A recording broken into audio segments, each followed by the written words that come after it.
secara baik dan tepat waktu. Sidang Dewan yang terhormat dan para undangan yang kami muliakan, tentunya penyusunan kebijakan umum APBK Aceh Barat pada tahun 2012 ini memiliki tujuan, diantaranya kebijakan umum APBK tahun 2012 bertujuan yang pertama untuk memberikan arah bagi pelaksanaan program dan kegiatan pembangunan tahun 2012 agar berdaya guna dan berhasil guna.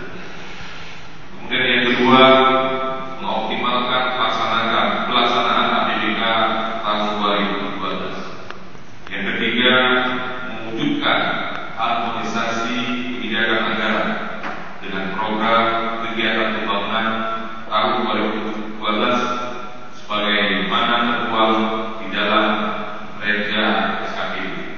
Yang keempat, sebagai pedoman dalam penyusunan prioritas dan haluan anggaran sementara tahun 2012. Yang kelima, sebagai pedoman dalam penyusunan rencana kerja dan anggaran SKPD dalam Kabupaten Aceh Barat tahun 2012. Dan yang keenam, kebijakan umum APBK tahun 2012 ini akan menjadi acuan bagi seluruh pelaku pembangunan yang merupakan kesepakatan bersama nantinya antara pemerintah Kabupaten Aceh Barat dan DPRK Kabupaten Aceh Barat.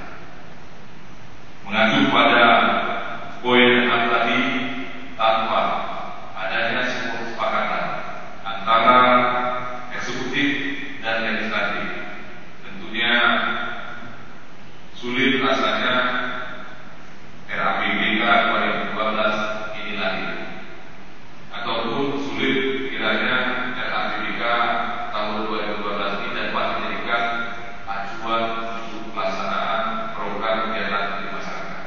Untuk itu, kembali kami mengajak seluruh anggota Dewan yang terhormat untuk dapat dengan segera untuk mengkomunikasikan hal ini secara baik, secara internal dan juga dengan pimpinan daerah agar proses pembahasan lebih lanjut setelah pembukaan sidang paripurna pada hari ini tidak mengalami kendala dan hambatan sesuai dengan apa yang sudah direncanakan.